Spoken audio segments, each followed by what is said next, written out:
السلام علیکم، آپ دیکھ رہے ہو وائس آف انفارمیشن اور میں ہوں نیم شاہ۔ کائنات کیسے وجود میں آئی؟ سائنسدانوں کا خیال ہے کہ کائنات کی تخلیق 14 ارب سال پہلے ہوئی تھی۔ بگ بینگ انتہائی زبردست دھماکے کی تیوری تحقیق کائنات کے سلسلے میں ہی بیان کی جاتی ہے، جس کے مطابق کائنات کی عدم سے وجود میں لایا گیا، جس کے اجزاء ایک نقطے میں بند تھے۔ اس سے پہلے مادہ نہ تھا، توانائی اور نہ وقت۔ ایک بڑا دھماکے کے سبب یہ سب ایک ساتھ ظہور میں آئے۔ باہم گتا ہوا مادے چھوٹے بڑے حصوں میں تقسیم ہو گیا اور منتشر ہو کر خلا میں انتہائی تیز رفتاری سے ایک دوسرے سے دور ہوتا چلا گیا۔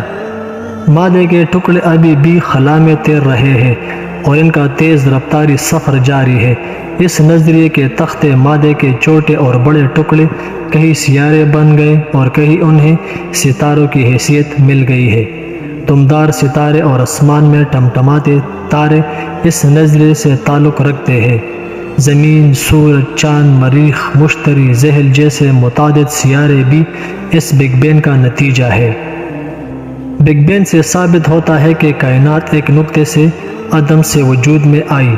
یہ واحد نقطہ جس نے کائنات کے تمام مادے کو پناہ دے رکھی تھی، صفر حجم اور لامحدود کثافت کا مالک تھا۔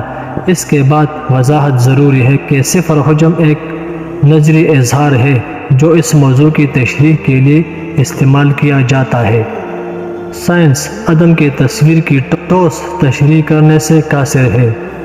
یہ اسے ایک نقطے صفر حجم کے ساتھ ہی بیان کیا جاتا ہے۔ در حقیقت ایک نقطہ بغیر کسی حجم کے معنی ہے اور اسی عدم سے یہ کائنات وجود میں آئی۔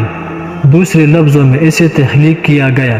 اس بات کو اس طرح بھی سمجھایا جا سکتا ہے کہ ہم کائنات کے پھیلاؤ کے مختلف سمت سفر کریں تو ہمیں ایک نقطے سے وجود میں آتے دکھائی دے گی، اگرچہ یہ سفر عملانہ ممکن ہو۔ جدید سائنسی حل کے اس بات پر متفق ہے کہ کائنات کے آغاز اور اس کے وجود کے واحد معقول اور قابل ثبوت وضاحت بگ بینگ ہے، کیونکہ اس سے پہلے مادہ کا وجود ہی نہ تھا۔ حالات عدم کنڈیشن آف نان ایکسٹینس تھی، جس میں نہ مادہ تھا، نہ توانائی تھی اور نہ ہی وقت موجود تھا۔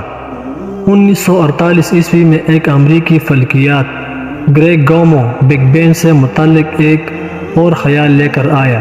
اس نے بتایا کہ ایک بڑے دھماکے کے نتیجے میں یہ کائنات وجود میں آ گئی، تو اس دھماکے کے بعد شعاعوں کا ایک فالتو حصہ کائنات میں باقی رہ گیا ہوگا۔ مزید یہ کہ ان شعاعوں کی مساوی طور پر پوری کائنات میں منتشر ہو جانا چاہیے تھا۔ یہ ثبوت جسے موجود ہونا چاہیے تھا جلدی تلاش کر لیا گیا۔ 1965 میں دو تحقیق کرنے والے فرانسس ایرنو اور رابرٹ ویلسن نے شعاعوں کی ان لہروں کی اتفاقات دریافت کر لیا۔ ان شعاعوں کو کائناتی پس منظر والی شعاعوں کہا گیا، جو کسی خاص منبع سے نکلتی ہوئی نظر نہیں آ رہی تھی بلکہ پوری خلا کو گھیرے ہوئے تھے، جس سے یہ ثابت ہو گیا کہ خلا میں ہر سمت سے جو گرم لہریں یکساں طور پر شعاعوں کی شکل میں خارج ہو رہی تھی وہ بگ بینگ کے ابتدائی مراحل کی باقیات ہے۔ پینسائس اور ویلسن کی اس دریافت پر نوبل پرائز دیا گیا۔ 1989 میں ناسا نے ایک سیٹلائٹ خلا میں بھیجا جس کا نام کاسمک بیک گراؤنڈ ایکسپلورر تھا۔ اس سیٹلائٹ کے بھیجنے کا مقصد کائناتی پس منظر کی شعاعوں، کاسمک بیک گراؤنڈ ریڈیشن کی تحقیق کرنا تھا۔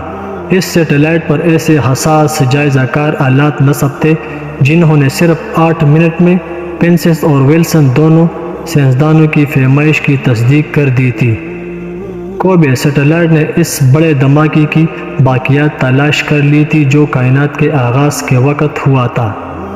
بگ بینگ کا ایک اور اہم ثبوت ہائیڈروجن اور ہیلیم گیس کی وہ مقدار تھی جو خلا میں پائی گئی تھی۔ آخری جائزوں میں یہ معلوم ہو گیا تھا کہ کائنات میں جس ہائیڈروجن ہیلیم کا ارتکاز ہے وہ ہائیڈروجن ہیلیم کے ارتکاز کے ان نظری جائزوں کے اہم آہنگ ہے جو بگ بینگ کی قیادت کا نتیجہ تھا۔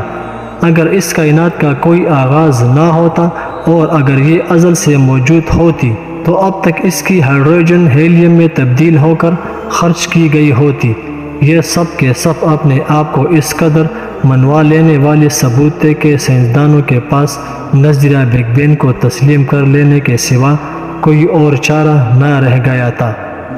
کائنات کے آغاز اور اس کی تشکیل سے متعلق دیگر نظریات کے مقابلے میں بگ بین ہی ایک ایسا ٹھوس نظریہ ثابت ہوا ہے کہ جس پر ماہرین فلکیات کی اکثر متفق نظر آتے ہیں۔ کیلیفورنیا یونیورسٹی کے پروفیسر جارج ایبل نے ابھی کہا ہے کہ جو ثبوت سردست دستیاب ہے اس کے مطابق یہ کائنات کئی بلین برس قبل ایک دھماکے کے ساتھ وجود میں لائی گئی تھی۔ اس نے اس بات کا اعتراف کیا کہ سوائے نظریہ بگ بین کو تسلیم کر لینے کے اس کے پاس کوئی دوسرا راستہ نہ تھا۔ قرآن مجید میں کائنات کے وجود میں آنے کے حوالے سے درج ذیل آیات میں نشاندہی کی گئی ہے۔ آیات کا ترجمہ: کیا کافروں نے اس بات پر غور نہیں کیا کہ آسمان اور زمین آپس میں ملے تھے، پھر ہم نے انہیں الگ الگ کیا اور ہر جاندار چیز کو پانی سے زندگی بخشی، کیا پھر بھی یہ لوگ اللہ تعالیٰ کی خلاقی پر ایمان نہیں لاتے؟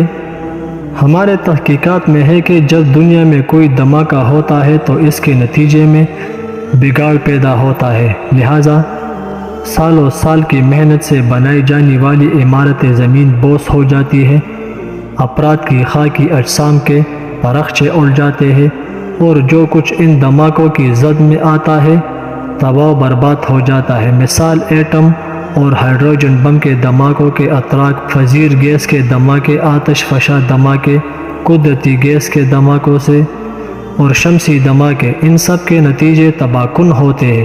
ان کے برعکس اگر ہمیں کوئی کہے کہ فلانی جگہ دھماکہ ہوا اور وہاں تباہی و بربادی ہونے کے بجائے بڑی بڑی عمارتیں، فیکٹریاں اور باغات وجود میں آ گئے تو آپ کہنے والے کو پاگل قرار دیں گے، کیونکہ اس کا دعویٰ آپ کے تحقیق کے برعکس ہے۔ مگر حقیقت اگر ایسا ہی ہو تو پھر آپ یہ سوچیں گے کہ یہ دھماکہ ایک منفرد اور غیر معمولی دھماکہ ہے اور ضرور اس کے پیچھے کسی مافوق الفطرت ہستی کا ہاتھ ہے۔ چنانچہ سائنس نے ہمیشہ بگ بین کے متعلق یہی بتایا ہے کہ یہ دھماکہ ایک ایسا دھماکہ تھا جس کے نتیجے میں بڑے بڑے کہکشائیں، ستارے، سیارے وغیرہ وجود میں آ گئے اور یہ سب زبردست نظم و ضبط کے ساتھ خلا میں مداروں کے اندر گھوم رہی ہے۔ چنانچہ یہ دھماکے ظاہر کرتا ہے کہ اس کے غیر معمولی دھماکوں کے پیچھے ایک مافوق الفطرت ہستی کا دست قدرت ہے جسے ہم اللہ کے نام سے جانتے ہیں۔ سر فریڈ بائل نے کئی سال تک بگ بین کی مخالفت کی، پھر اس نے اپنی غلطی کا اعتراف کرتے ہوئے اسی صورتحال کو بڑی اچھی طریقے سے بیان کیا۔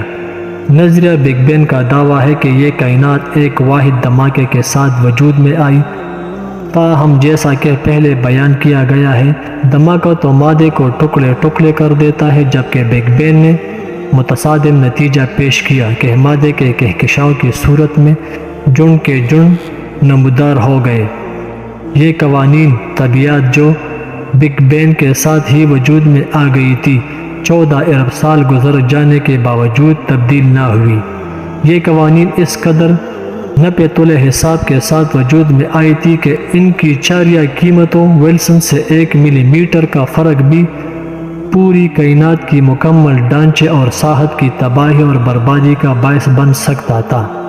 مشہور سائنسدان پروفیسر اسٹیفن ہاکنگ اپنی کتاب a brief history of time میں لکھتا ہے کہ یہ کائنات حساب کتاب کے ساتھ طے شدہ جائزوں اور توازنوں پر قائم کی گئی ہے اور اس قدر نفاست کے ساتھ نوک پلک درست کر کے رکھا گیا ہے کہ ہم اس کا تصور بھی نہیں کر سکتے۔ قرآن کی زیر نظر آیات اور سائنسی نظریہ بگ بین میں زبردست مماثلت پائی جاتی ہے۔